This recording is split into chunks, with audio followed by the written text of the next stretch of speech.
প্রতিবাদ করেছিলাম, কিন্তু দীর্ঘ 2 বছর, প্রায় 2 বছর পর আমরা আমাদের প্রিয় লেখিকাকে অসম্মানে কলকাতায় ফিরিয়ে আনতে পেরেছি। সেই ভয়টা আউট হয়েছে বলে এবং আমার মুখ্যমন্ত্রী মাননীয় শুভেন্দু অধিকারীর ওপরে ভরসা আছে বলেই কিন্তু উনি আজকে এই শহরে এসছেন।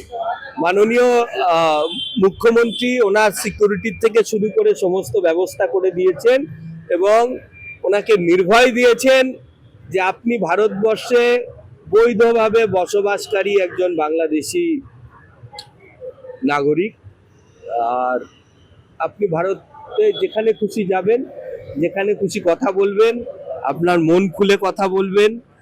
তো সুতরাং এটাই তো ডবল ইঞ্জিন সরকারের মানে পার্থক্য অন্য সরকারের থেকে। অ্যাপিজমেন্ট পলিটিক্স আমরা করি না এবং এখানে কোনো মৌলবাদীদের শাসনও চলবে না, যে একটা কোন মৌলবাদী সংগঠন বলে দিল অমুক আসতে পারবে না বলে সরকারও হাত তুলে নিল, এটা এখানে হবে না।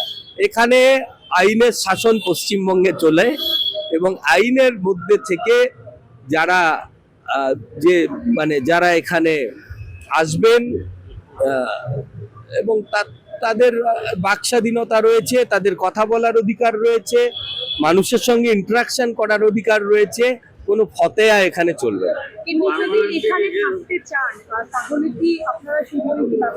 উনি এখনো থাকতে চান কিনা সেটা আমার জানা নেই। যদি থাকতে চান নিশ্চয়ই সেটা সরকার বিবেচনা করবে, কিন্তু এরকম কোনো কথা হয়নি যে উনি থাকতে চান।